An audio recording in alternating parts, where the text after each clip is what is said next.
Boston's preliminary election drew a multitude of candidates for mayor and city council. This was also an election year for office holders without opposition. We'd like to welcome one of them as our guest, the city councilor for District 2 in South Boston, the South End in Chinatown, Ed Flynn. Good to see you again, Councilor. It's good to be with you, Chris. Councilor, maybe there wasn't too much drama in District 2 per se, at least for your race, but what did you do on Election Day? Election Day, I had the opportunity to visit many voting sites across my district and to thank the election department team that was working for a professional job that they did, but also to thank the volunteers that were out there helping their particular candidate, and also talking to a lot of the residents going in and out that were voting, my constituents. So it was a good opportunity to have good conversations one-on-one with a lot of residents. But it's a great civic day. It's a great day for our democracy and for our city. And it was a historic day as well. Well, I know this year a lot of people, and I was one of them, voted by putting something in a ballot drop-off box a few days earlier. So I wasn't at the polls on Tuesday. What did you think about the feel and the actual turnout numbers? Well, my wife and I, Chris, we actually voted early voting at City Hall, which we've been doing the last couple of years. We usually vote at the Gavin School in South Boston, which is Ward 7, Precinct 4. But the turnout was low. There was a lot of great candidates running for mayor, running for at-large in district council as well. There was a lot of engagement by the candidates and the volunteers as well. But the turnout was somewhat disappointing, and we need to improve on that for the general election. But your voice is heard through the ballot box, and people need to be engaged and to vote. It's not enough to weigh in on social media. You have to be there and vote and cast your ballot for a particular candidate. And it's not enough just to engage on social media. Your voice is heard at the ballot box. I know in recent years, the Chinatown precinct, the main precinct, Ward 3, Precinct 8, has had more turnout than previously. But in South Boston's Ward 6 and Ward 7, I did a comparison with a preliminary election for 2013, the last time we had an open race for mayor. In 2013, the main South Boston Ward 6 and 7, they were above the citywide average. This year, it doesn't look that way. I mean, has something changed in the neighborhood, would you say? Yes, I think we do have a lot of young people that have recently moved into South Boston, into the waterfront. They probably haven't registered to vote yet. It's important that we reach out to them and get them more involved in the community, but also in voting as well. We just finished a meeting a few minutes ago with the election department on re-precincting in the city. And of the 10 precincts that are going to the top 10 precincts, 5 of them are in District 2 that will be redone. So we had a good, robust discussion about that. But it's up to elected officials and the community to engage young people to make sure they're active in voting and registered, of course. In South Boston itself, the vote, except for the precinct around the Seaport District, which might have to be re-precincted, it looks as if the vote was mainly in support of Anissa Asaibi-George. Why do you think she did so well? She's from the neighborhood. She's from Dorchester, which is the Polish Triangle area, which is right next to South Boston. She's been on the ballot for a number of years, and she's engaged and active in South Boston. And, we've had a lot of good candidates running for mayor. And I think they did a good job of reaching their voters in South Boston. But we have another election that, we need to continue that focus of civic engagement and making sure residents are active and engaged in this important election. You talked about Ward 6, Precinct 1, which is the highest which is the highest number of registered voters in the city. And it's my goal to have a voting location in the South Boston waterfront. And it's also the goal that we've been working on for a number of years with Senator Collins and Councilor Flaherty and Rep. Beal as well, Congressman Lynch. So we want to get a permanent voting location down at 6-1. And that's important for the residents of the South Boston waterfront, for Fort Point, that their voice is heard. And of course, it's because you've also got a lot more people who are going to be voting from that area. So I guess there's a danger if we ever go back more or less fully to in-person voting, and there could be some long lines. Yeah, there were pre-pandemic at the Condon School, especially for presidential election.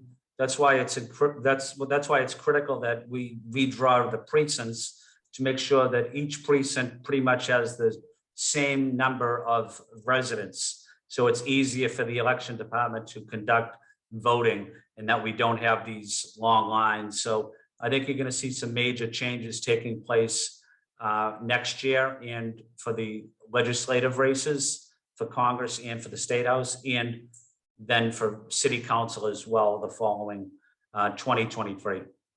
I noticed that among your campaign priorities, number one was education. You're a BPS parent. What's on your mind right now with students going back to school?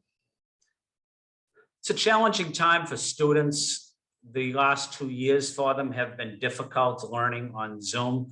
Our teachers did an exceptional job, but I think there was a lot of learning loss from students. So we need to continue to be more proactive and engaged, making sure we provide all the students and teachers with the necessary tools to, re-engage once again in academics, learning math, science, reading, chemistry, but also the critical role of after-school programs helps our students in their development, along with sports and music in the arts. So we have a lot of work to do, and but I'm confident we can catch up again, because I have confidence in our school department, I have confidence in our teachers and our students.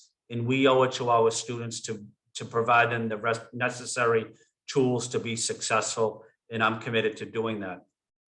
Of course, another concern in your district is public transportation, because before the pandemic, there was a whole lot of congestion and people wanted more safety on the streets as well. But there was this recent report from the Mass Taxpayers Foundation that the MBTA is about to fall off a fiscal cliff, at least a couple of years further down the line. What are your worries about what South Boston needs? In South Boston, we have to continue working with the MBTA to make sure that residents that need to get to work that work in downtown get there on time, efficiently, and back home. That's a critical link for our economy as well, linking people from the South Boston neighborhood to the South Boston waterfront to the financial district. But we need to make sure that they get there on time. The bus will play a critical role, but also the train as well, the red line connecting the South Shore and Braintree and Quincy and Dorchester, South Boston into downtown is critical for our businesses in the downtown area. So it's important that we continue to make sure that our MBTA has the necessary resources to be effective. And that's going to take some hard work, some tough conversations, and some sacrifices for all of us. But we can get there because our future depends on it. Another issue that you've been concerned with is the recent expansion of lab space in Boston. It's easy to do that in many locations because you don't need a zoning variance, you don't need a lot of public oversight. But why are you so concerned about that level of oversight? Why is it there need to be more? There needs to be more because the community process needs to take place on exactly what labs are, what they do, what they don't do, why it's important for the Boston economy. Can we have them in residential neighborhoods? and at what level, certainly level 1 and maybe level 2. But, what role does public safety and our first responders play in responding to an emergency situation? Making sure that also that our youth in Boston are also connected to the biolabs throughout the city, that our young people have the necessary skills in STEM, in math and science to effectively get those jobs. But more importantly than that is we need to educate our young people at the earliest age about these types of jobs and how important they are in Boston. But we need to educate young people in math and science at the very earliest age to make sure that when they get older, that they're able to apply for a job and they have the necessary skills, training, and education to be successful in that career, in that field, because it's a critical field, it's a growing field. Boston's playing a huge role throughout the country, throughout the world. But we want to make sure that people from Boston, our young people that are born and raised here, that live in public housing, working class families also, they're also able to participate in this booming economy, this growing field. And these jobs should be for young people of Boston as well. Speaking of jobs, there could potentially be a lot of them if Amazon were to build a distribution center at Widett Circle, which borders your district and some other council districts. But there have been concerns raised about this. How do you see it?